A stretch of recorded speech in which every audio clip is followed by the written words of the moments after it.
The Nasat ambassador's decapitated head tumbled down the granite steps of the Terran embassy, his blue blood pooling on ancient paving stones worn smooth by the trampling of 1,000 alien diplomats that had came before him, all so smug, also dismissive, and also wrong about the human race. The freak had it coming, Captain Michael Harris thought to himself grimly, watching the ghastly sight from an upper window. At 75 years old, the grizzled, retired admiral still vividly remembered humanity's early days on the galactic stage back in 2257 AD. Back then, the Nasat and the other ancient starfaring civilizations saw mankind as little more than hairless apes, good only for cleaning toilets and serving drinks. Harris had seen it all firsthand during his posting on Nasacha. The hulking reptilian brutes constantly subjected humans to humiliating security checks, lecturing them on their primitive culture and biology like they were unruly children. President Nakamura groveled and scraped, hoping the Nasat would toss mankind a few technological scraps. But military men like Harris seethed with barely contained fury, their fists clenching as the indignities piled up. The condescension, the insults, the rigged trade deals, they thought they could treat humanity like garbage forever. But out along the ragged frontiers, human settlers and Nasat colonial overlords were already butting heads in a series of border skirmishes. Tit-for-tat raids quickly spiraled into colonies, openly battling for control of resource-rich worlds. The arrogant Nasat, so assured of their superiority, were about to get a very rude awakening. Mankind had been preparing for this fight since the day they first set foot on an alien world. The Nasat had grown soft and complacent after centuries of uncontested dominance. Humanity was lean, mean, and hungry for blood. When the first shots were fired, one thing was clear. The galaxy's former Laughingstocks would have the last laugh, as mankind's war machine thundered to life and the Nasat Empire began to crumble. Harris clenched his fists as he remembered the day in 2259 AD when everything changed. The Prometheus, a human merchant vessel, had been peacefully traversing the Zeta Orionis system, a region both humans and Nasat claimed. Without warning, the NSS Valkar, a Nasat frigate, opened fire on the defenseless ship, blasting it to pieces. All 47 crew members perished in the savage attack. The Nasat government had the audacity to claim the Prometheus was smuggling illegal goods and had crossed into their territory. It was a blatant lie. The ship was in international space, outside any Nasat jurisdiction. Humanity demanded an immediate apology and reparations for this unprovoked act of aggression. Ambassador Mizar strode up to the podium at the Galactic Council, his reptilian snout twisted into a sneer. He waved his clawed hand dismissively as he addressed the assembled delegates. "These human accusations are utterly baseless," Mizar hissed. "The Prometheus was caught red-handed violating Nasat sovereignty. The humans are attempting to provoke a confrontation to further their expansionist agenda. We will not be intimidated by their false outrage." Harris trembled with barely contained rage as he listened to Mizar's speech. The other council members shifted uncomfortably in their seats, but said nothing. Once again, the galaxy's elder races were turning a blind eye to human suffering, just as they always had. The destruction of the Prometheus ignited a firestorm of fury across the human worlds. The public demanded blood. President Nakamura, his approval ratings plummeting and an election looming, had no choice but to act. He ordered the United Earth Defense Force to mobilize for war. Harris found himself promoted to Rear Admiral and given command of the Fifth Fleet, 50 state-of-the-art warships crewed by 20,000 men and women. His orders were to secure the human colonies in Zeta Orionis and repel any Nasat incursions. As the UEDF and Nasat fleets jockeyed for position along the border, engaging in increasingly frequent skirmishes and raids, Harris received an unexpected message. Ambassador Mizar was requesting a secret meeting aboard Harris's flagship, the UES Titan. Against his better judgment, Harris agreed. Mizar was furtively shuttled aboard the Titan and brought to Harris's quarters. The old foes stared at each other tensely, decades of simmering resentment crackling between them. "I'll be blunt, Admiral," Mizar said, dropping his usual arrogant tone. "There are those in my government who have come to see humanity as a threat to our dominance. They deliberately provoked this crisis, hoping to crush you before you become too powerful." Harris narrowed his eyes suspiciously, but motioned for Mizar to continue. "War between our kinds will be catastrophic," Mizar urged. "Countless lives will be lost on both sides. You must find a way to stop this before it's too late. Reach out to your president, push for a diplomatic solution, do whatever you have to do. The galaxy stands upon the precipice of disaster." Harris sat back in his chair, his mind racing. He had dreamed of the day he could take revenge on the arrogant Nasat.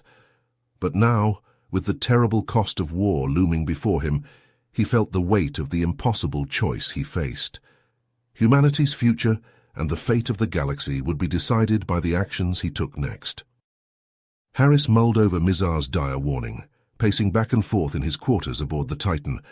As much as his warrior's heart yearned for vengeance against the haughty Nasat, he knew that an all-out war would bring untold devastation to both sides. With a heavy sigh, he made his decision. He would gamble everything on a last-ditch diplomatic effort to avert the looming catastrophe. He hurried to the ship's comm center and put through an urgent call to President Nakamura on Earth. The president's haggard face appeared on the screen, his eyes weary from the weight of the crisis. "Admiral Harris, I hope you have some good news for me," Nakamura said, his voice strained. "Mr. President, I have a proposal," Harris replied, leaning forward intently. "We need to convene an emergency summit between our leadership and the Nasat on neutral ground. It may be our last chance to find a peaceful solution before this conflict spirals out of control." Nakamura frowned, his brow furrowing. "A summit? After all the Nasat have done? The public is howling for blood, Admiral. They want to see the lizards pay for what they did to the Prometheus." "Sir, with all due respect, if we let our anger dictate our actions, we'll be playing right into the hands of those who want this war," Harris argued. "We have to be the ones to take the high road, to show that we're willing to talk, even if the Nasat aren't." The president sighed heavily, rubbing his temples. "All right, Admiral. We'll give your summit a chance, but I'm sending you as my personal envoy, along with our top diplomats and military advisors. If the Nasat try anything funny, you have my authorization to do whatever is necessary to protect our people." "Understood, Mr. President," Harris said, saluting smartly. "I won't let you down." The summit was hastily arranged on Telos, a small independent planet known for its strict neutrality. The Nasat, caught off guard by the human initiative, scrambled to put together their own delegation, led by High Counselor Zasak, a wily negotiator with a fearsome reputation. As the two sides gathered in the Telosian capital, the atmosphere was thick with tension and mistrust. The opening session quickly devolved into a bitter exchange of accusations and recriminations, with each side blaming the other for the escalating crisis. The unprovoked attack on the Prometheus was an act of war, the human ambassador shouted, slamming his fist on the table. "The Nasat must answer for their crimes." "The Prometheus was violating our sovereign territory and engaging in illegal activities," Zasak shot back, his reptilian eyes narrowing. "The humans have only themselves to blame for this tragic incident." Harris, drawing on his decades of experience dealing with the Nasat, knew he had to act quickly to prevent the talks from collapsing. He stood up, his voice cutting through the din of angry voices. "Gentlemen, please," he said, holding up his hands. "We're not here to rehash old grievances. We're here to find a way forward, to ensure that our peoples can coexist peacefully and prosperously." He turned to Zasak, his eyes locking with the Nasat diplomats. "Counselor, I know that your people have legitimate concerns about human expansion in the Zeta Orionis sector, and I know that our side has its own fears about Nasat military activities along the border." Zasak nodded slowly, his posture relaxing slightly. "Go on, Admiral." "What if we could find a way to address both sides' concerns?" Harris continued. "A demilitarized buffer zone along the disputed frontier, jointly patrolled by human and Nasat forces to prevent smuggling and piracy." a bilateral trade agreement to promote economic cooperation and interdependence, a set of confidence-building measures to reduce the risk of accidental conflict. The Nasat delegation murmured among themselves, considering Harris's words. Zasak leaned forward, his eyes glinting with interest. "An intriguing proposal, Admiral," he said. "I will need to consult with my government, but I believe you may be onto something." As the summit adjourned for the day, Harris felt a small flicker of hope. Perhaps against all odds he had managed to steer the two sides back from the brink of war. But that hope was shattered in an instant, as a group of armed assailants burst into the conference room, weapons blazing. Harris dove for cover, his instincts taking over as he drew his sidearm and returned fire. He felt a searing pain in his shoulder as a bullet found its mark, spinning him around. He gritted his teeth and kept shooting, dropping two of the attackers before his gun clicked empty. Just as the remaining assailants closed in, a hail of gunfire erupted from the doorway. Major Jack Simmons, Harris's old friend and former subordinate, charged into the room, his assault rifle spitting lead. The attackers fell, their lifeless bodies hitting the floor with dull thuds. Simmons rushed to Harris's side, applying pressure to his wound. "Stay with me, sir," he shouted over the chaos. "We'll get you out of here." As he was carried to safety, Harris's mind raced. Who was behind this attack? And what did it mean for the fragile peace he had worked so hard to build? It didn't take long for the truth to come out. The assailants were identified as members of a radical Nasat faction, hardliners opposed to any compromise with the humans. The incident left a dozen diplomats dead and scores more wounded, and threatened to plunge the galaxy back into war. But even as he recovered from his injuries, Harris refused to give up.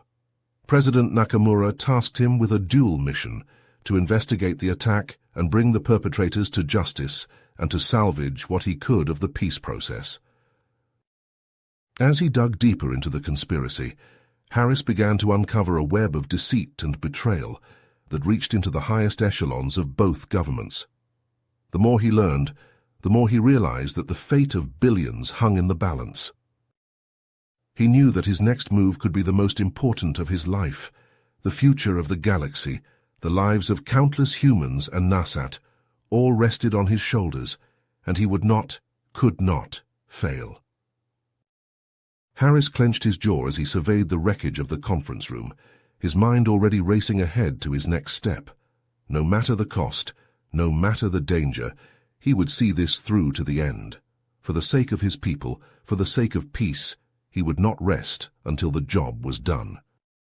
Harris and Simmons slipped through the bustling spaceport on Zorgan, their disguises blending seamlessly with the motley crowd of smugglers, mercenaries, and other galactic riffraff.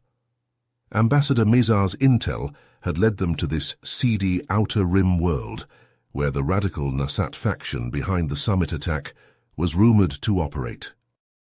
Posing as black market arms dealers, they made their way to a dingy cantina in the spaceport's Shadowport district. The air inside was thick with the acrid smoke of exotic narcotics and the sweat of a dozen alien species. They sidled up to the bar, where a grizzled Nasat with a missing eye was nursing a glowing blue liquor. "You Raxim?" Harris growled, slipping a credit chip onto the bar. The Nasat eyed the chip greedily, then nodded. "You got the goods?"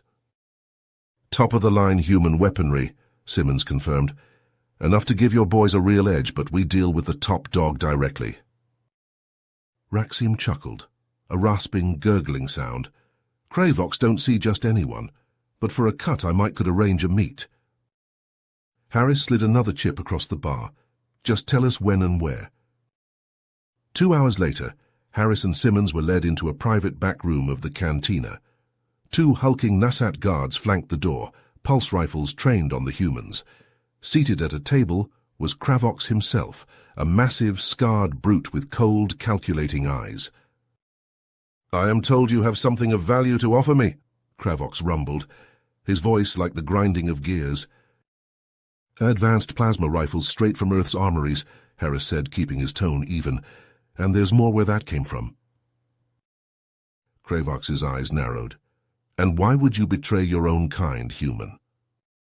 Profit knows no loyalty, Simmons shrugged. The UEDF pays us to fight. You pay us more, we fight for you instead. Cravox considered this for a long moment. Then he leaned forward, baring his teeth in a predatory grin. We have a base on Zorgon Prime. You will bring your merchandise there for inspection. If it is as you say, then perhaps we can do business.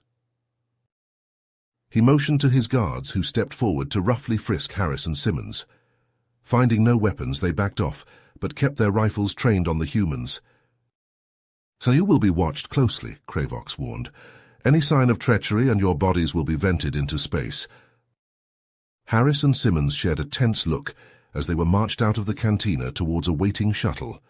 They were in the belly of the beast now, with no choice but to see their dangerous gambit through to the end. The shuttle ride to Zorgon Prime was short and tense.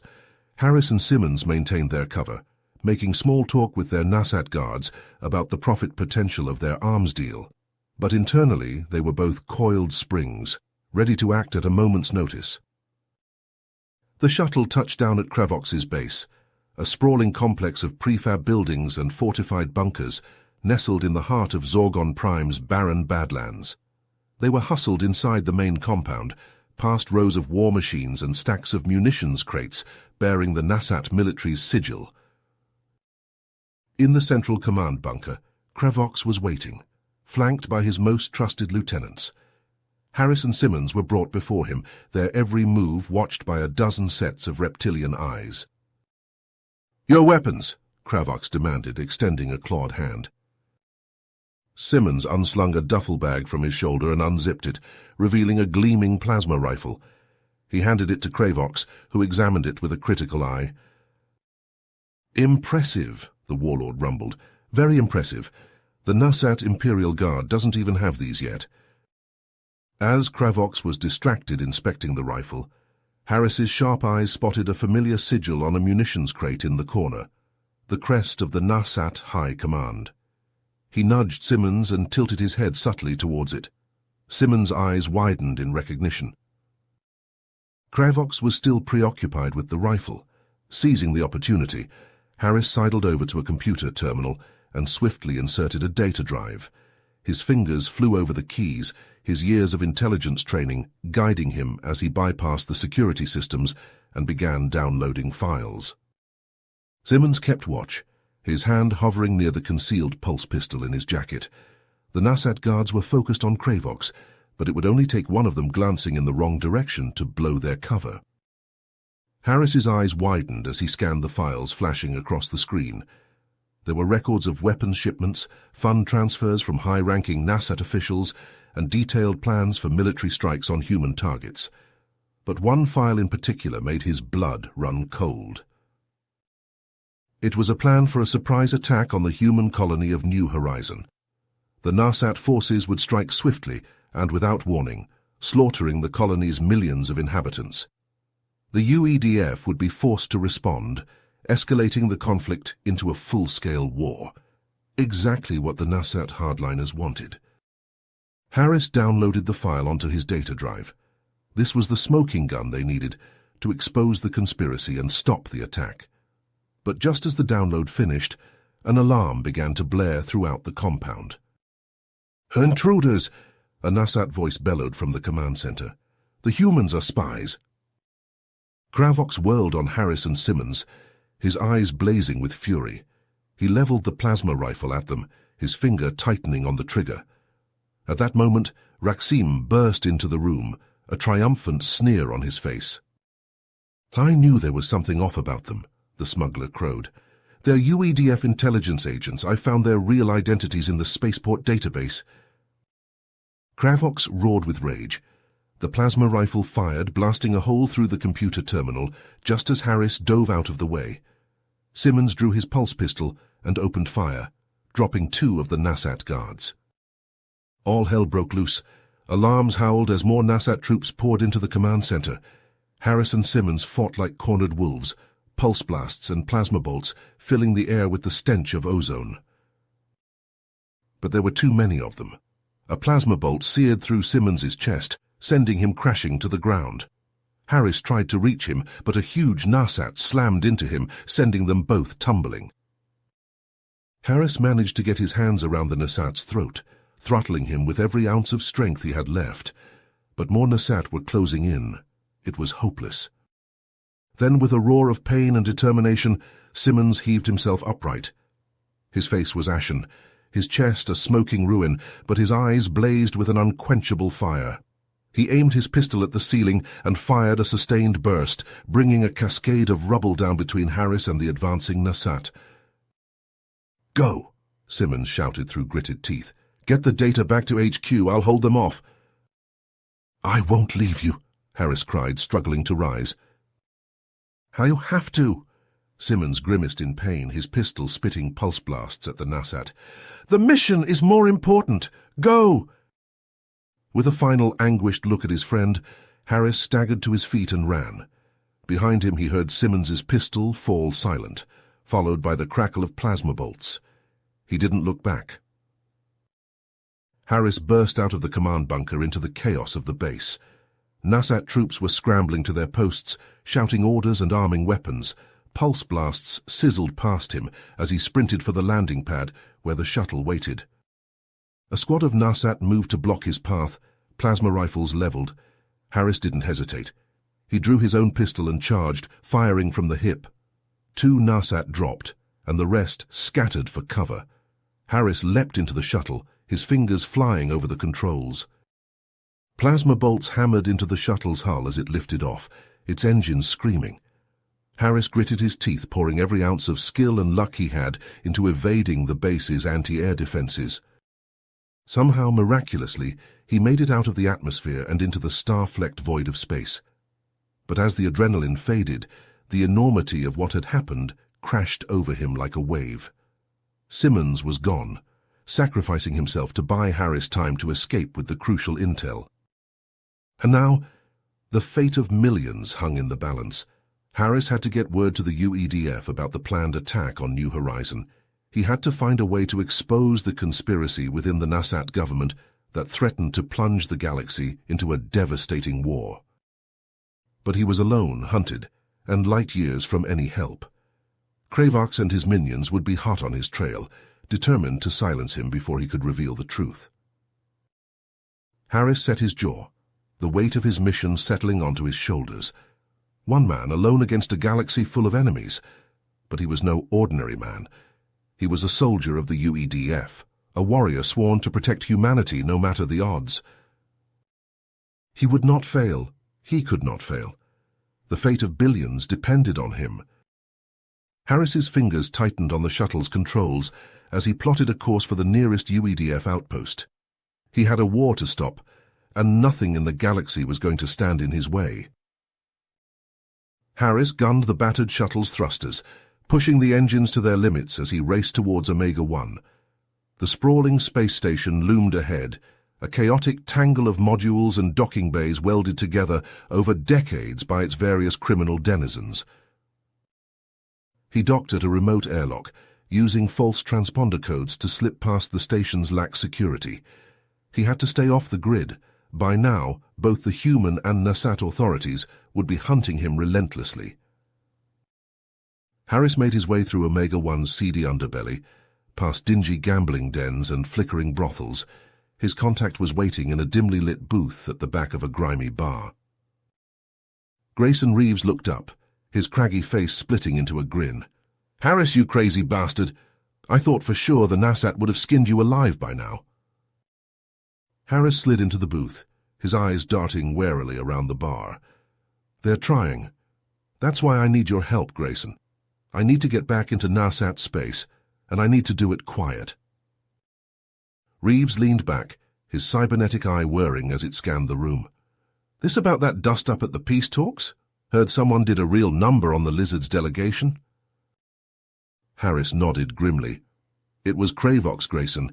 He's gone rogue, and he's planning something big, an attack on a human colony. Millions could die. I have to stop him." Reeves whistled softly. "Shit, you always did have a talent for pissing off the wrong people." He drummed his metal fingers on the table, considering. "All right, I'm in, but it won't be cheap. I expect a cut of whatever reward the feds are offering for nailing this bastard." Harris shook his hand, sealing the deal. You'll get your money, Grayson, but first we need a plan, and I've got a doozy. 2 days later, a Nasat military shuttle approached the towering headquarters of the Nasat Defense Forces on Nasatia. The shuttle transmitted its clearance codes and touched down on a heavily guarded landing pad. 2 Nasat soldiers emerged, their green-scaled faces concealed beneath helmets. They marched towards the entrance, past ranks of elite guards armed with pulse rifles. At the security checkpoint, a scanner bathed them in blue light, verifying their identities. Inside his helmet, Harris held his breath. The scanner beeped. Clearance verified. Welcome back, Lieutenant Kruzak, Sergeant Vraxos. The doors slid open, and Harris and Reeves strode inside, their disguises holding. They made their way deeper into the complex, passing barracks, armories, and command centers, bustling with Nasat military personnel. They entered a lift, and Reeves jabbed the button for the top floor. Harris fingered the pulse pistol hidden in his armor. They were heading straight into the belly of the beast. The lift doors opened onto a high-ceilinged chamber, lit by glowing holodisplays. In the center was the Nasat military's central computer core, a pillar of quantum circuitry that held all their most closely guarded secrets.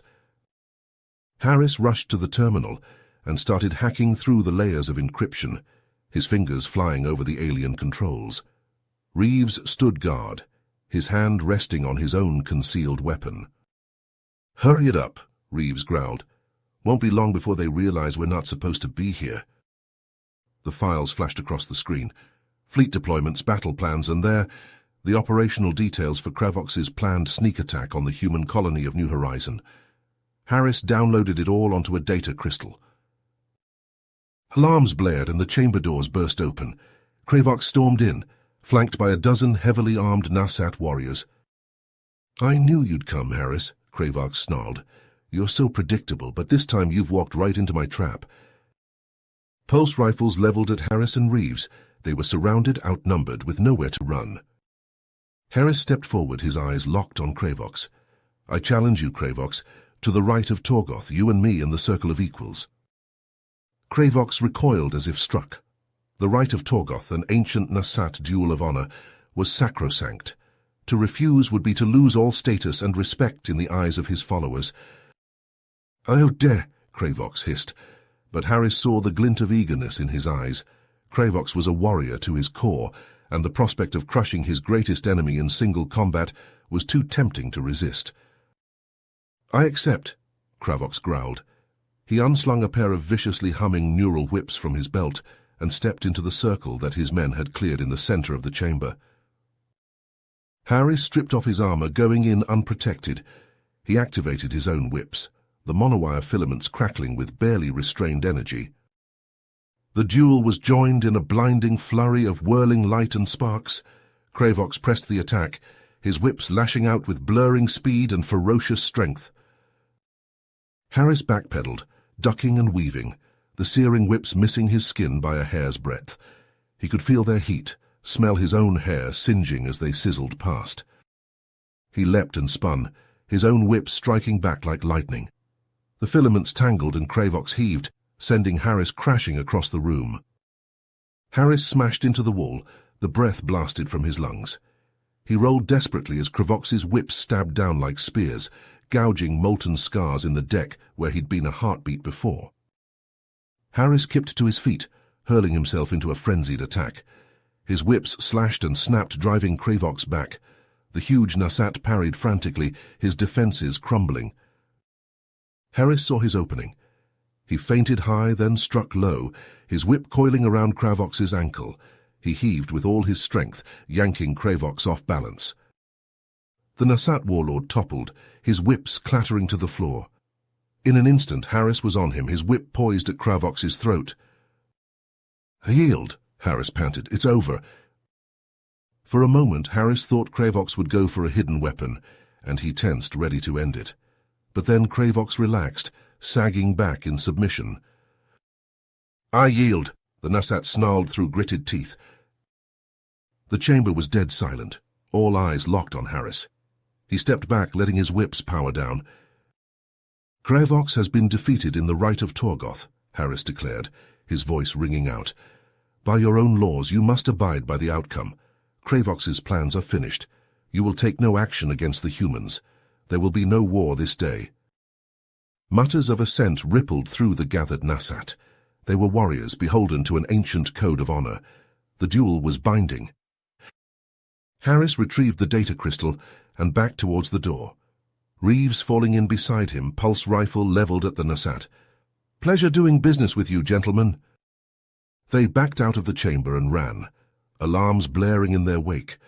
They blasted their way out of the complex, stealing a shuttle and rocketing into the skies of Nasatia. In orbit, they beamed the evidence to every human and Nasat newsfeed they could reach.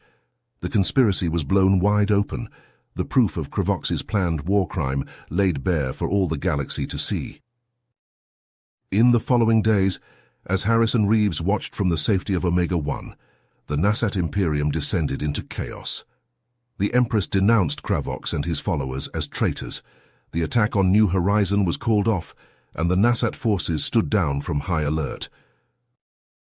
The human president Nakamura praised Harris as a hero. A new round of peace talks were announced, with Harris appointed as a special envoy. In his quiet moments, Harris reflected on all that had happened. Humanity had stood on the brink of annihilation, nearly consumed by the same cycle of hatred and vengeance that had characterized the Nasat for so long. But in the end it was compassion, understanding, and a willingness to see a common ground that had pulled them back. Those were the qualities that truly set humanity apart. As Harris looked to the stars, he felt a profound sense of hope. The universe was vast and filled with dangers, but also with boundless possibilities, and he knew that whatever challenges lay ahead, humans and Nasat would face them together, not as rivals, but as friends. As the dust settled in the aftermath of the Proxima Centauri crisis, Harris found little time to rest on his laurels. His reputation as a skilled mediator and peacemaker had spread throughout the galaxy, and it wasn't long before he was called upon to tackle another brewing conflict. The human colony on Proxima Centauri, a ragtag collection of refugees and misfits who had fled the horrors of the war with the Nasat, had been struggling to eke out a living on the harsh, unforgiving world. The planet was rich in valuable minerals, but the colonists lacked the resources and expertise to extract them efficiently. Enter the Nasat Mining Consortium, a ruthless corporate entity with deep pockets and advanced technology.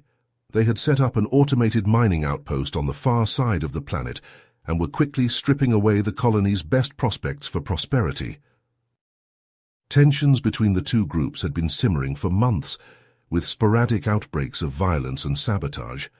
The situation was a powder keg waiting to explode, and the UEDF and Nasat authorities had dispatched Harris and Ambassador Mizar to defuse it before it escalated into another full-blown war.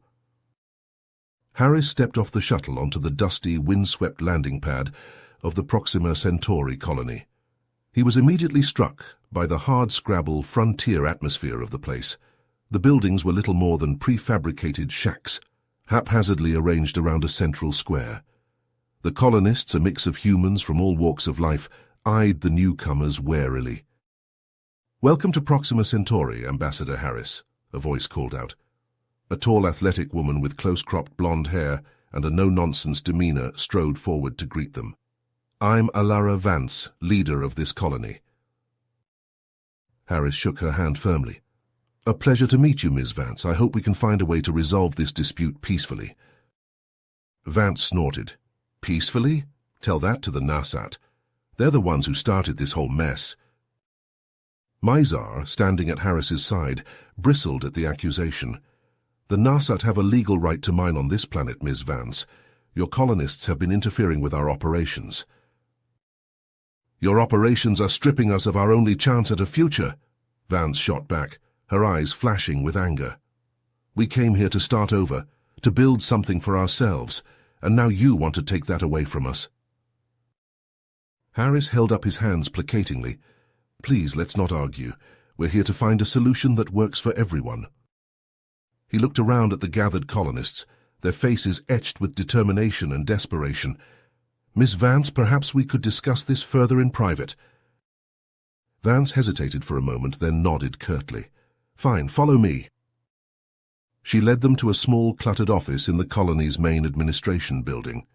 Harris and Mizar took seats across from her, while the rest of their team waited outside.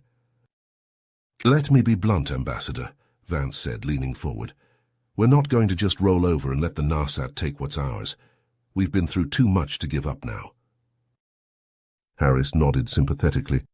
"I understand, Miss Vance, but surely there must be a way to share the planet's resources equitably." "We've tried to negotiate with the Narsat before," Vance said bitterly. "They're not interested in sharing, they just want to take." Mizar spoke up, his voice conciliatory. "The Narsat are willing to offer fair compensation for the use of the planet's resources. We could set up a joint venture where the colonists and the mining consortium split the profits." Vance looked skeptical. "And how do we know you won't just cheat us out of our share?" "The venture would be overseen by a neutral third party," Harris assured her. "The UEDF perhaps, or an independent arbiter. We would ensure that everything is above board." Vance sat back in her chair, considering. "It's a tempting offer," she admitted, "but I'll need to discuss it with the rest of the colony leadership." Just then there was a commotion outside the office, raised voices followed by the unmistakable sound of gunfire. Harris and Mizar leapt to their feet, drawing their weapons. "What's happening?" Vance demanded. Harris flung open the door to reveal a scene of chaos. The colony square was filled with smoke and flame, as a group of heavily armed Narsat mercenaries stormed through the buildings, firing indiscriminately. At their head was a familiar figure, his scarred face twisted into a snarl of rage and hatred. Kravox, the Narsat warlord who had nearly plunged the galaxy into war, had escaped from captivity and was now leading a band of hired guns in an attack on the colony. "Take cover!" Harris shouted, pushing Vance and Mizar behind a low wall as a hail of plasma bolts sizzled overhead. He popped up to return fire, his aim true as he dropped two of the mercenaries with well-placed shots. Beside him, Mizar and Vance joined the fight, their own weapons blazing. But the mercenaries kept coming, pouring into the square from all sides. They were well-trained and heavily armed, and they quickly gained the upper hand. Harris cursed as he ducked back behind cover, his weapon running hot in his hands. They were outgunned and outnumbered, and it was only a matter of time before they were overwhelmed. "We need to fall back," he shouted over the din of battle. "Make for the administration building." They fought their way through the smoke and chaos, dodging bullets and plasma bolts as they went. They reached the building just as a massive explosion rocked the square, sending debris and bodies flying. Harris risked a glance back and saw Kravox standing amidst the carnage, a triumphant grin on his face. The Narsat warlord had planted explosives throughout the colony, and now he was detonating them one by one, sowing destruction and death.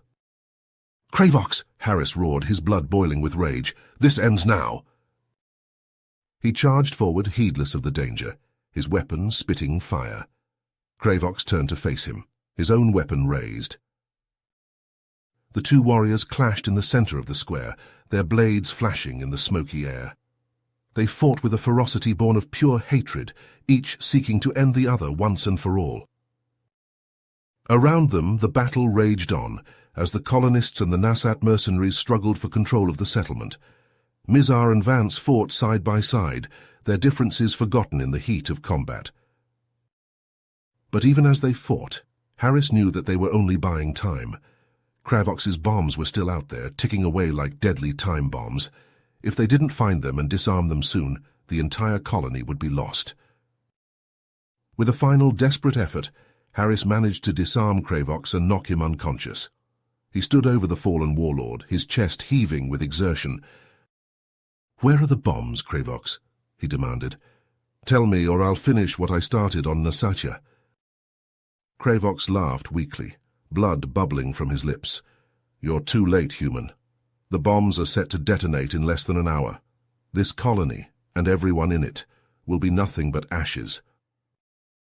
Harris felt a chill run down his spine. He turned to Vance and Mizar, his face grim.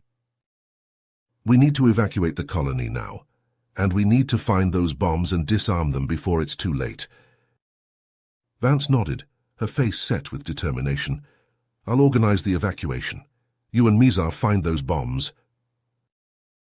They split up, each racing against the clock to save the lives of the colonists. Harris and Mizar searched frantically through the settlement, their scanners seeking out the telltale signature of the explosives. One by one they located the bombs and disarmed them, sweat pouring down their faces as they worked.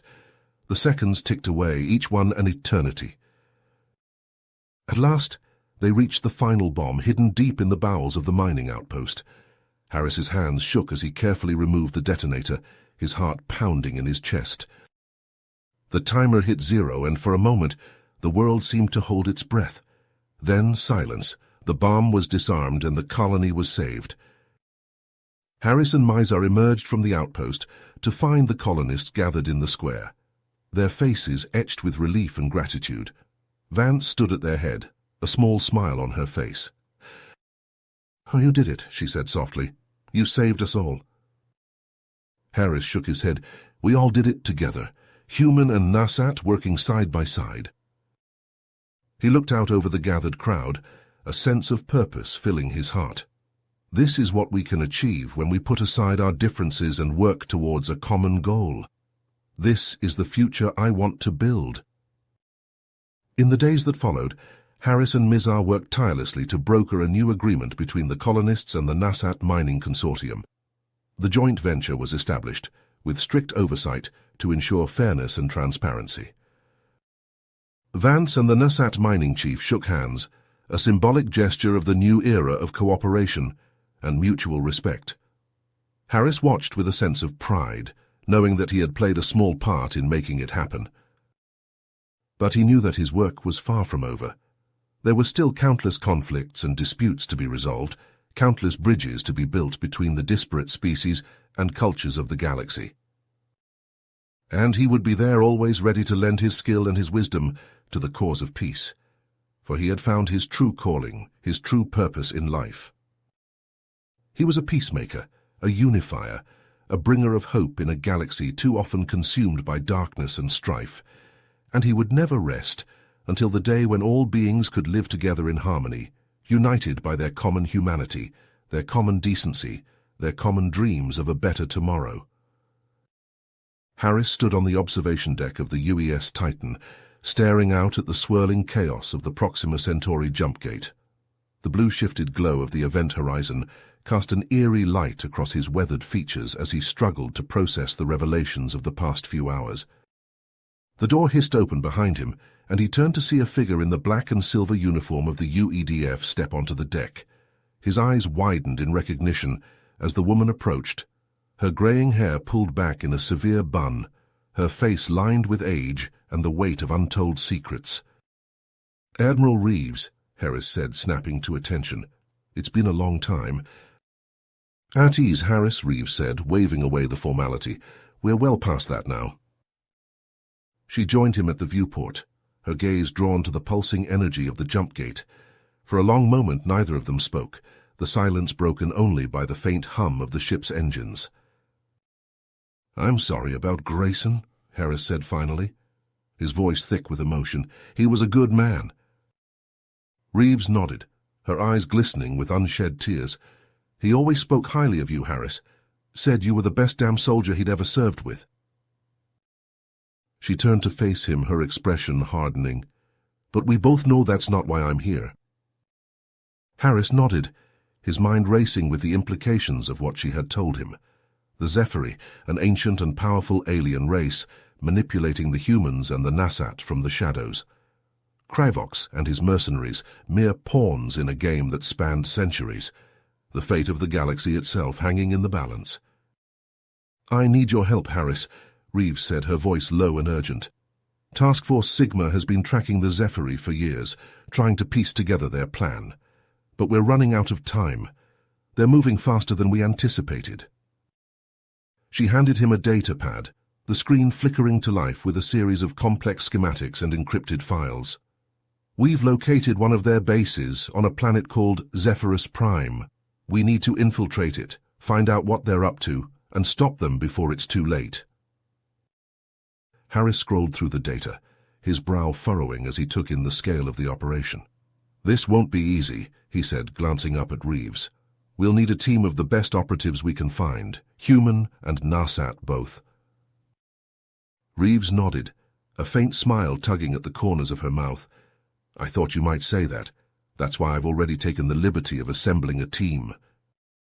She tapped a button on the data pad, and a series of holographic images sprang to life, hovering in the air between them. Harris recognized Ambassador Mizar and Alara Vance among the faces, along with a handful of other human and Nasat operatives he knew by reputation. "We'll need to move fast," Reeves said, her voice taking on a note of urgency. "The Zephyri are already preparing for their invasion. We may only have one shot at this." Harris squared his shoulders, the weight of the mission settling onto him like a physical burden. He knew the risks, knew the odds were stacked against them, but he also knew that he had no choice. The fate of the galaxy depended on them. "We won't fail," he said, his voice steady and determined. "We can't." Reeves clasped his shoulder, her grip firm and reassuring. "I know you won't, Harris. You're the best hope we have." With that, she turned and strode off the observation deck, leaving Harris alone with his thoughts and the swirling vortex of the jump gate. He took a deep breath, steeling himself for the mission ahead. There was no turning back now. The Zephyri had to be stopped, no matter the cost. Harris stepped off the shuttle onto the surface of Zephyrus Prime, the alien sun casting a sickly green light across the blasted landscape. Behind him, the rest of the team emerged from the shuttle, their faces grim and determined beneath their helmets. They had managed to slip past the planet's defenses using a stolen Zephyri ship and a set of forged credentials, but Harris knew that their luck wouldn't hold forever. They had to move fast, get in and out, before the Zephyri realized they were here. He signaled to the team to move out, taking point as they made their way across the rocky terrain towards the towering structure of the Zephyri base. The air was thin and cold, the gravity just slightly off from what they were used to.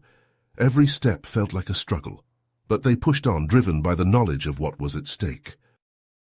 As they approached the base, Harris's suit sensors began to pick up strange energy readings, unlike anything he had ever seen before. He frowned, glancing over at Mizar, who was studying his own readouts with a look of concern. "I'm picking up some kind of exotic radiation," Mizar said, his voice crackling over the comlink. "It's interfering with our stealth systems. We may not be able to stay hidden for much longer."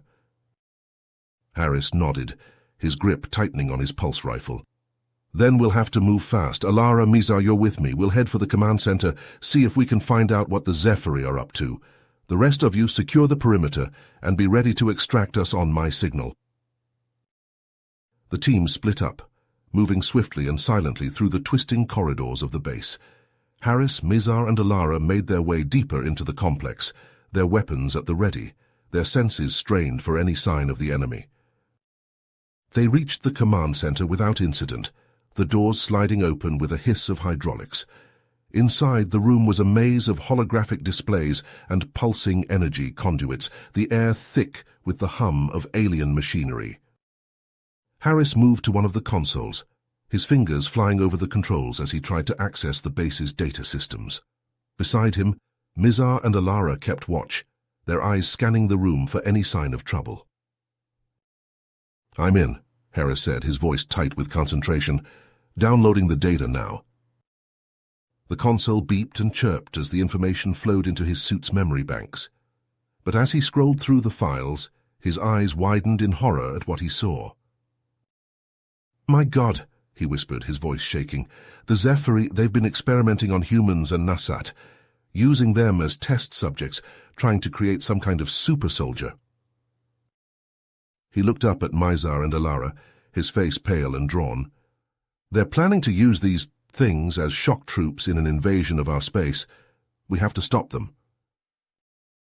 Just then, the alarms began to blare, the room flashing with the angry red of emergency lighting. Harris cursed, realizing that their intrusion had been detected. "We've got company," Alara shouted, her rifle snapping up as the doors to the command center burst open. A group of HFY warriors poured into the room, their armor glinting in the harsh light, their weapons already firing. Harris and his team dove for cover, returning fire with everything they had. But the HFY kept coming, their numbers seemingly endless. Harris gritted his teeth, his rifle growing hot in his hands as he poured shot after shot into the advancing horde. And then through the chaos and the smoke, a figure emerged. Tall and imposing, clad in armor of deepest black, the HFY known as the Overlord strode into the command center, his eyes glowing with an otherworldly light. Harris felt a chill run down his spine as he locked gazes with the Overlord. He could feel the alien's power, the sheer force of its will pressing down on him like a physical weight. He knew in that moment that they were outmatched, that they had no hope of defeating the Overlord and his warriors on their own. But still, he raised his rifle, determined to go down fighting. And then, just as all seemed lost, the room shook with the force of a massive explosion. The HFY warriors stumbled, thrown off balance by the sudden tremor. Harris's comm crackled to life, Admiral Reeves's voice cutting through the static. "Harris, this is Reeves. We're here. We've got you covered. Get your team out of there, now." Harris didn't hesitate.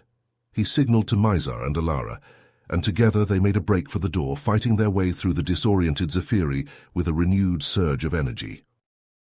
They burst out of the command center and into a scene of utter chaos. UEDF ships filled the sky, their weapons pounding the HFY base with relentless fury. Explosions bloomed like fiery flowers, the ground shaking with each impact. Harris and his team raced towards the extraction point, dodging pulse blasts and energy beams as they went. Behind them, the HFY base crumbled and burned, the Overlord's enraged roar echoing through the tumult. They reached the waiting shuttle, just as a massive HFY warship descended from the clouds, its weapons already powering up. Admiral Reeves's voice crackled over the comm once more, urgent and strained. "Harris, we can't hold them off much longer. You have to go now." Harris hesitated, torn between his duty to his team and his loyalty to his mentor. But Reeves's voice cut through his indecision, firm and unyielding. "Go, Harris, that's an order. I'll buy you as much time as I can." With a heavy heart, Harris boarded the shuttle, Mizar and Alara close behind. As the hatch sealed shut and the engines roared to life, he caught a final glimpse of Reeves's ship, a tiny silver mote against the bulk of the HFY warship. And then they were away, rocketing up through the atmosphere and into the cold embrace of space. Behind them the battle raged on, the fate of Admiral Reeves unknown. But Harris knew that her sacrifice would not be in vain. They had the intel they needed, the proof of the HFY's dark designs. Now, it was up to them to use that knowledge, to find a way to unite the fractured races of the galaxy against this existential threat. As the shuttle hurtled through the void, Harris stared out at the stars, his mind racing with the challenges that lay ahead. The HFY were powerful, their reach vast, and their ambition boundless. But he also knew that the combined might of the humans and the Nasat was a force to be reckoned with. If they could put aside their differences, if they could stand together in the face of this common enemy, then perhaps there was still hope. It would not be easy. The old wounds, the ancient enmities ran deep, but Harris had to believe that it was possible, that the dream of a united galaxy was worth fighting for. He closed his eyes, the weight of the future pressing down on him like a physical burden, but he would not falter. He would not yield. For the sake of all the countless billions who called this galaxy home, he would find a way. No matter the cost, no matter the sacrifice, the HFY would be stopped and the galaxy would be free. Harris stumbled down the ramp of the shuttle, his head still spinning from the revelations on Zephyrus Prime. Mizar and Vance flanked him, their faces grim. The hangar was a hive of activity as technicians swarmed over their battered craft, assessing the damage from the desperate escape. A young UEDF officer approached, saluting sharply. "Admiral Harris, sir. President Nakamura and High Counselor Zasek are waiting for you in the briefing room." Harris nodded wearily. "Let's not keep them waiting." They strode through the bustling corridors of the orbital command center. the weight of their discoveries heavy on their shoulders. Harris's mind raced as he tried to process the implications of what they had learned. The Zephyri, the puppet masters behind the galaxy's conflicts, the ancient progenitors of humanity and the NASA, it was almost too much to comprehend. The doors to the briefing room hissed open, revealing a large holographic display table surrounded by grim-faced human and NASAT officials. President Nakamura, a tall, austere man with graying hair, looked up as they entered. High Counselor Zasak, his scales gleaming under the harsh lights, hissed softly in greeting. "Admiral Harris," Nakamura said, his voice tight with tension, "I trust you have news for us." Harris stepped forward, his shoulders square. "I do, Mr. President, and I'm afraid it's not good." He tapped a sequence into the display table, bringing up a series of images and data readouts from their mission. The room fell silent as he laid out the evidence of the Zephyri's manipulations, their insidious experiments, their plans for galactic domination. When he finished, the room erupted into a cacophony of shocked exclamations and angry denunciations. Nakamura and Zasak exchanged a grim look, the weight of the moment settling over them like a shroud. "This is an act of war," Zasak growled, his claws flexing. "We must respond with overwhelming force, crush the Zephyri before they can strike again." "I agree," Nakamura said, his face hardening. "We'll mobilize the fleet immediately, hit them with everything we've got." Harris held up a hand, his voice cutting through the clamor. "With all due respect, sirs, I don't think that's the wisest course of action." The room fell silent, all eyes turning to him. Harris took a deep breath, choosing his words carefully. "The Zephyri are not just another enemy to be defeated in battle," he said.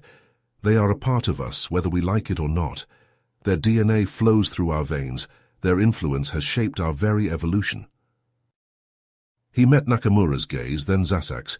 "If we lash out in anger, if we seek to destroy them utterly, we risk losing a part of ourselves in the process.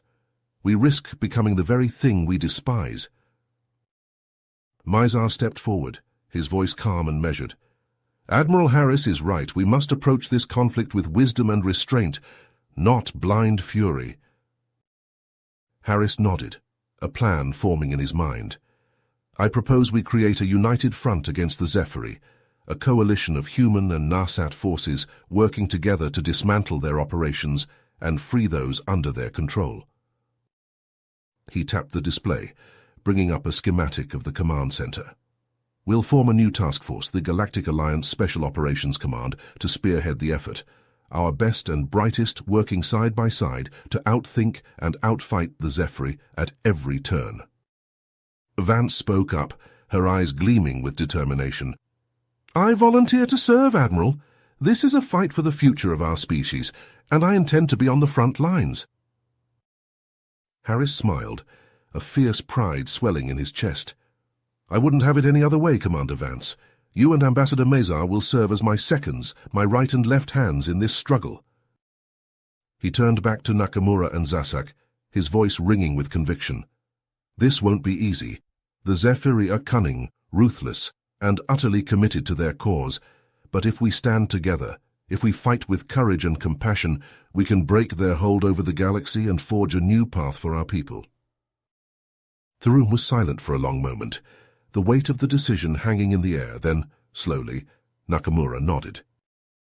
"Very well, Admiral Harris. You have our support and the full resources of the UEDF and the NASAT Imperium at your disposal. May the stars guide you in this endeavor." Harris saluted, his heart pounding with a fierce resolve. The die was cast, the battle lines drawn. The fate of the galaxy, of the very soul of their species, hung in the balance. And he would not rest until the fight was won. Sakayatul. The command center of GASOC was a hive of activity, a symphony of human and NASAT voices rising and falling in urgent conversation. Harris stood at the central holotable, his eyes scanning the glowing tactical displays with intense focus. "A report," he barked, his voice cutting through the chatter.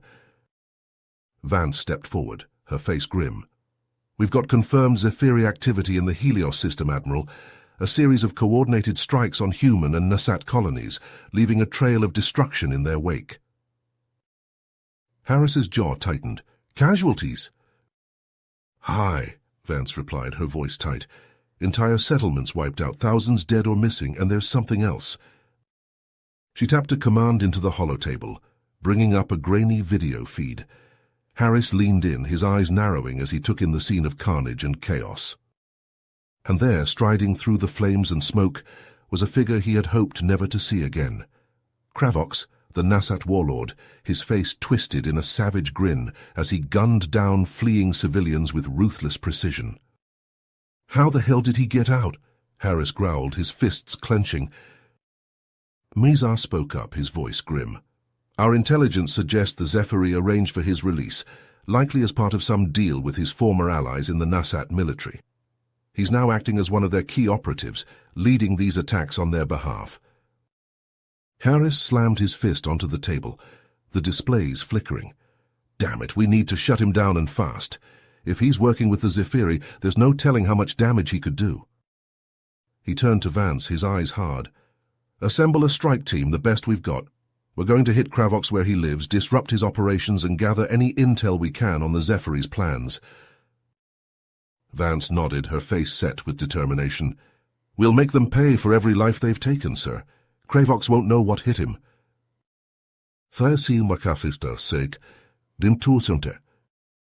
The Helios system was a war zone, the once peaceful colonies reduced to smouldering ruins and debris-strewn battlefields.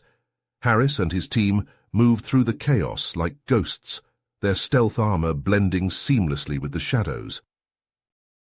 They hit the first mercenary outpost like a thunderbolt, striking with brutal efficiency. Harris led the charge, his pulse rifle spitting blue fire as he cut down the startled guards. Vance and Mizar were right behind him, their own weapons blazing. They fought their way into the heart of the compound, taking down scores of Kravox's hired guns in a whirlwind of close-quarters combat. In the command center, they found a wealth of intel, shipping manifests, encrypted communications, even a partial roster of Kravox's Zephyri contacts. Harris downloaded it all, his heart pounding with the thrill of the hunt. But the real prize came in the form of a cowering figure, huddled in the corner of the room. A Nasat clad in the distinctive black and silver of Kravox's inner circle. Harris hauled him to his feet, his eyes hard. "Start talking. Where's Kravox? What's his next move?" The Nasat stammered, his eyes wide with fear. "I don't know, I swear. I'm just a scientist. I was working on the Zephyri's mind control tech. That's all I know." Harris's grip tightened, his voice dropping to a menacing growl. "The Zephyri's mind control tech. Tell me everything now." The scientist spilled his guts, his words tumbling out in a rush. The Zephyri's devices, the way they hijacked the neural pathways of their victims, the secret research facility, where they were developing even more advanced versions. Harris's mind raced, a plan already forming. This was the break they needed, the key to unraveling the Zephyri's hold over the galaxy. He turned to Vance and Mizar, his eyes gleaming with a fierce determination. "We've got our next target. Gear up and get ready to move out. We're going to hit that research facility with everything we've got." Ferti Tordida.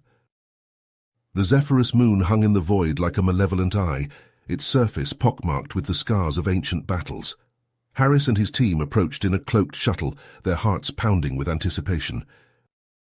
They had spent days planning this operation, poring over the intel gathered from the mercenary outposts and the captured scientist. The Zephyri's research facility was a fortress, guarded by their most elite warriors and shielded by the most advanced technology the galaxy had ever seen. But Gasok had a few tricks up its sleeve as well. Harris had called in every favor, pulled every string to assemble a strike force like no other. Human and Nasat, working side by side, united in their determination to bring an end to the Zephyri's reign of terror. They hit the facility's defenses with a coordinated barrage of EMP and ion cannons, the energy shields flickering and dying under the onslaught. Then they were in, storming the breach with pulse rifles and plasma grenades. The Zephyri fought back with all the ferocity of cornered beasts, their warriors enhanced by the very technology they had stolen from their victims. But Harris and his team were relentless, pushing deeper into the facility with every hard-won meter. They fought their way to the central research labs, a labyrinth of sterile white corridors and humming machinery. There, they found the heart of the Zephyri's twisted experiments, row upon row of stasis pods, each containing a human or Nasat test subject, their minds enslaved by the insidious devices. Harris's heart clenched with a mixture of horror and rage. He had known the Zephyri's crimes were vast, but to see the evidence firsthand was almost too much to bear. Vance and Mizar set to work, their fingers flying over the control panels as they downloaded every scrap of data they could find. The schematics for the mind control devices, the genetic templates for the Zephyri's super soldiers, everything they would need to unravel their enemies' plans.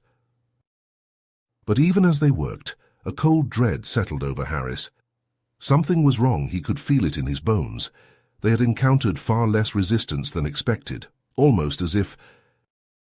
The doors to the lab hissed open, and a figure strode in, clad in armor of deepest black. The Overlord, the supreme leader of the Zephyri, his eyes glowing with an otherworldly light. "Welcome, Admiral Harris," he said, his voice a rasping whisper. "I have been expecting you." Harris raised his rifle, his finger tightening on the trigger. But the Overlord merely laughed, a sound like the scraping of metal on bone. "You really think your primitive weapons can harm me?" he sneered. "I am the culmination of 1,000 generations of genetic perfection, the ultimate expression of the Zephyri's will." He gestured, and a wave of force slammed into Harris, sending him flying across the room. Vance and Mizar opened fire, but their shots merely ricocheted off the Overlord's armor, leaving him unscathed. Harris struggled to his feet, his head ringing. He knew they were outmatched, that they had walked straight into a trap, but he also knew that they had no choice but to fight, to buy time for the rest of the team to escape with the data. He charged at the Overlord, a wordless battle cry tearing from his throat. They clashed in a flurry of blows, the Overlord's strength matched by Harris's speed and skill. But it was a losing battle, and Harris knew it. The Overlord was simply too powerful, his abilities far beyond anything a mere human could hope to match. Just as he was about to deliver the killing blow, Mizar leapt into the fray, his plasma sword flashing. He drove the Overlord back, giving Harris a moment to catch his breath. Together they pressed the attack, their movements perfectly synchronized. The Overlord snarled in frustration, his blows growing more erratic, more desperate. And then, with a final mighty blow, they brought him to his knees. The Overlord's armor shattered, revealing the twisted, vaguely humanoid form beneath. "You think you've won?" he rasped, black ichor dripping from his wounds. "You know nothing of the truth, of the destiny that awaits you all." Harris raised his rifle, his finger tightening on the trigger. "What are you talking about?"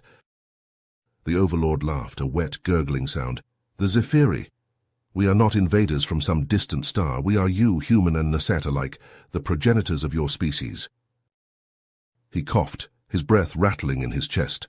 "We seeded this galaxy with our DNA, guided your evolution from afar, and now the time has come for you to take your rightful place at our side as the inheritors of our legacy." Harris recoiled, his mind reeling with the implications. The Zephyri, the ancient ancestors of humanity and the Nasat, it was almost too much to comprehend. But even as he struggled to process the revelation, he knew that it changed nothing. The Zephyri's crimes, their cruel manipulations and twisted experiments, could not be forgiven or forgotten. He raised his rifle once more, his voice hard. "Your legacy is one of suffering and death, and it ends here now." The Overlord's eyes widened in a moment of shocked realization, and then Harris pulled the trigger, and the room erupted in a blaze of searing light. "Ati Tuste." Harris slumped against the wall of the shuttle, his armor scorched and battered. Mizar and Vance sat beside him, their faces grim with exhaustion and pain. They had done it. The Zephyri's research facility was in ruins, their mind control technology and genetic templates destroyed. The Overlord was dead, his reign of terror finally at an end. But even as they celebrated their victory, Harris knew that the true struggle was only beginning. The Zephyri's revelation, the truth of their shared ancestry with humanity and the Nasat, had shaken him to his core. He looked out the viewport, at the stars streaming past in a blur of light. Somewhere out there the Zephyri still lurked, their influence still felt in 1,000 shadowy corners of the galaxy. And he knew that it would fall to him, to Gasok and the alliance they had forged, to root them out and bring them to justice, to break the cycle of manipulation and control, and forge a new path for their people. It would not be easy. The wounds of the past, the ancient enmities and prejudices still ran deep, but Harris had to believe that a better future was possible, that the dream of a united galaxy was worth fighting for. He closed his eyes, the weight of the task ahead settling over him like a mantle, but he would not falter, he would not yield. For the sake of his people, for the sake of all the countless billions who called this galaxy home, he would find a way. No matter the cost, no matter the sacrifice, the Zephyri would be stopped and the galaxy would be free. In the depths of the Gasok command center, Harris pored over the schematics of the Zephyri mind control devices, his brow furrowed in concentration. Beside him, Mizar and a team of human and Nasat scientists worked feverishly to reverse engineer the alien technology. "I think I've got it," Mizar said at last, his eyes widening in excitement. "If we modify the frequency of the neural oscillators and boost the power output, we should be able to create a countermeasure that can disrupt the Zephyri's control signals." Harris nodded, a grim smile tugging at his lips. "Let's get to work then, we don't have much time." Over the next few days, the team labored tirelessly to construct a prototype of the countermeasure device. They tested it on captured Zephyri soldiers, watching in amazement as the mind-controlled warriors shook off their mental shackles and regained their free will. With the device proven effective, Gasok launched a series of daring raids on key Zephyri installations across the galaxy. Strike teams infiltrated the enemy bases, planting the countermeasures and sowing chaos and confusion in the ranks of the Overlord's armies. At the same time, Harris and his allies launched a massive diplomatic offensive, reaching out to every corner of the galaxy. They met with the leaders of the human and Nasat factions, as well as representatives of countless other species, presenting the evidence of the Zephyri's manipulations and the truth of their shared origins. "For too long we have been pawns in the Zephyri's games," Harris declared, his voice ringing with passion. "But no more. We must stand together as one people against this threat to our very existence." To their surprise and relief, their words found receptive ears. Old enemies set aside their grievances. Ancient rivals found common ground. Even some of the Zephyri themselves, freed from the Overlord's control, joined the growing alliance, determined to forge a new path for their species. But the Overlord would not go down without a fight. As his grip on the galaxy slipped, he lashed out with increasing desperation and cruelty. His forces launched devastating attacks on allied worlds, leaving countless innocents dead or wounded. In a final, desperate gamble, the Overlord unleashed his ultimate weapon, a swarm of planet-killing devices, each one capable of reducing an entire world to ashes. The Allied fleets rallied to intercept the swarm, engaging in a series of harrowing battles and desperate raids to destroy the weapons before they could reach their targets. One by one, the planet killers fell to the Allies' guns and bombs, but one remained, its course set for the Nasat homeworld of Nasatia, home to billions of innocent souls. With no other options left, Harris and Mizar volunteered to lead a small team on a suicide mission to board the weapon and destroy it from within. They fought their way through the device's defenses, battling past hordes of mind-controlled Zephyri warriors, until they reached the central control room. Working frantically, they managed to initiate the weapon's self-destruct sequence, but as they turned to make their escape, they found their path blocked by a massive blast door, sealed shut by the Overlord's failsafes. There was no way out, no escape. As the weapon began to break apart around them, Harris and Mizar shared a look of quiet acceptance. They had known the risks when they volunteered for this mission, known the price they might have to pay. But they had done it gladly, willingly, for the sake of all the lives they had sworn to protect, for the sake of the future they had fought so hard to build. As the end drew near, Harris reached out and took Mizar's hand in his own. The Nasat's scales were warm and rough against his skin, a reminder of all the differences that had once divided their peoples. But none of that mattered now. In this moment they were one, united by their common cause, their shared sacrifice. They smiled at each other as the world around them dissolved into fire and light, their bodies embracing as the planet killer exploded in a blaze of incandescent fury. They had won. The Overlord was defeated, his army scattered, his schemes laid to ruin. The galaxy was free at last to chart its own course, to build a future of its own choosing.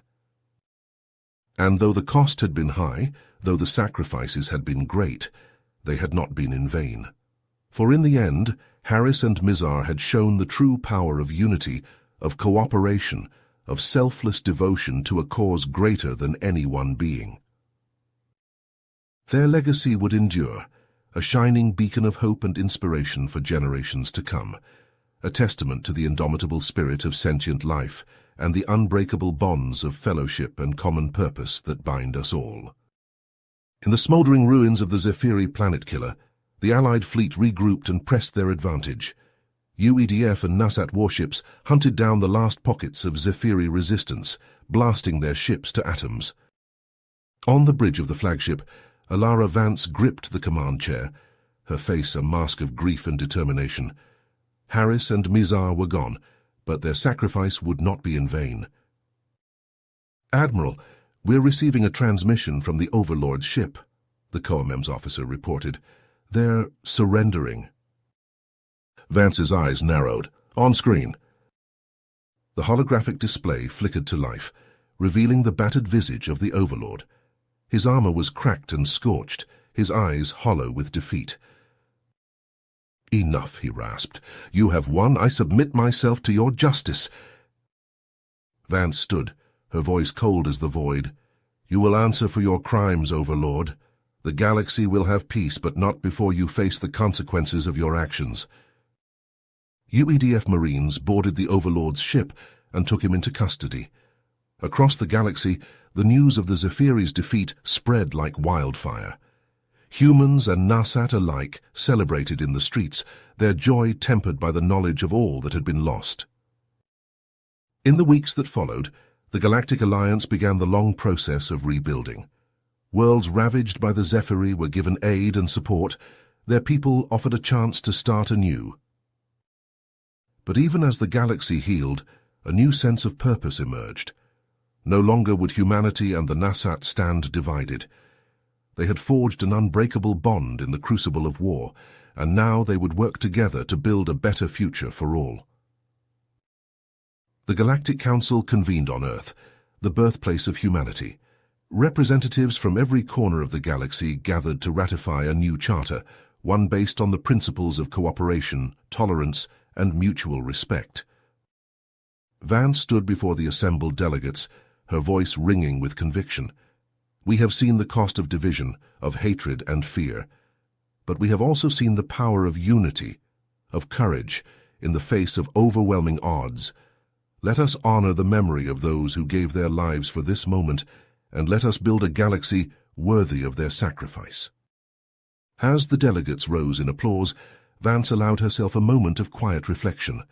Harris and Mizar were gone, but their legacy would live on. The Galactic Alliance would be their monument, a shining beacon of hope in a galaxy too long shadowed by darkness. But even as the galaxy celebrated, a new threat stirred in the depths of space. On the fringes of Allied territory, strange ships began to appear, their hulls as black as the void between stars. They struck without warning or mercy, destroying outposts and colonies with ruthless efficiency. The few survivors spoke of nightmarish creatures, beings of pure malevolence that seemed to feed on the very essence of life itself. The Galactic Alliance scrambled to respond, but the enemy was unlike anything they had faced before. The void as they came to be known, seemed to possess technology far beyond even the Zephyri, and a twisted philosophy that saw all other life as nothing more than fuel for their dark desires. Vance and the other leaders of the Alliance knew that they faced an existential threat, one that could undo all the progress they had made. They poured resources into studying the Void, seeking any weakness or vulnerability that could be exploited. But as the Void ships continued to rampage across the galaxy, it became clear that conventional tactics would not be enough. The Alliance needed a new kind of hero, one who could think outside the box and take the fight to the enemy on their own terms. In the halls of power, a name began to circulate, spoken in whispers and rumor. A young UEDF officer, brilliant and unorthodox, with a talent for the impossible. Her name was Captain Nara Suvari, and she was about to become the galaxy's last hope. Vance summoned Suvari to her office, the weight of the galaxy on her shoulders. She looked at the young captain, seeing a flicker of Harris's determination in her eyes. "Captain Suvari," Vance said, her voice grave, "the galaxy faces a threat unlike any we have seen before. The Void will consume us all unless we find a way to stop them. I'm giving you a mission, one that will test your skills and your resolve to the limit. You must find a way to strike at the heart of the Void, to discover their secrets and their weaknesses. The fate of the galaxy rests on your shoulders."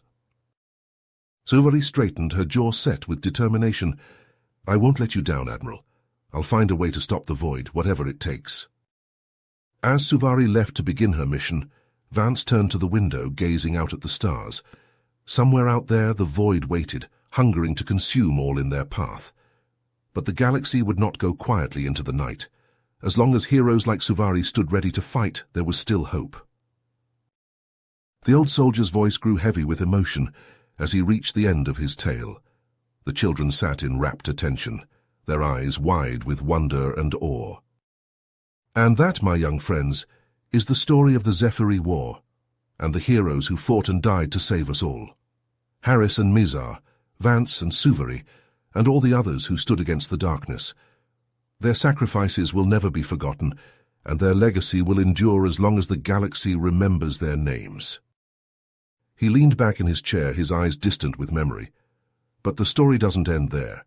The Void is still out there, waiting and watching, and there will always be those who seek to control and dominate, to bend others to their will. That is why we must always be vigilant, always ready to stand up for what is right. The old soldier fixed the children with a piercing gaze, his voice growing strong once more. "Remember this, young ones. The true strength of any civilization lies not in its ships or its weapons, but in the courage and compassion of its people. As long as there are those who are willing to put aside their differences and work together for the common good, there will always be hope for a better tomorrow." He fell silent, the weight of his words hanging in the air. The children nodded solemnly, the gravity of the moment sinking in. And as the old soldier watched them leave, their young faces alight with determination and purpose, he knew that the future was in good hands. The galaxy would face many challenges in the years to come, but as long as there were those who remembered the lessons of the past, who fought for justice and unity, the light would never be extinguished. The story of the Zephyri War had ended, but the story of the galaxy was just beginning. And as long as there were those who dared to dream of a better tomorrow, there would always be hope, shining bright against the darkness of the Void. You have reached the end of the story. If you enjoyed this story and want to support us, please leave a like and subscribe to our channel, and for every comment that says 88, I will heart every single one of them. Thank you for your time.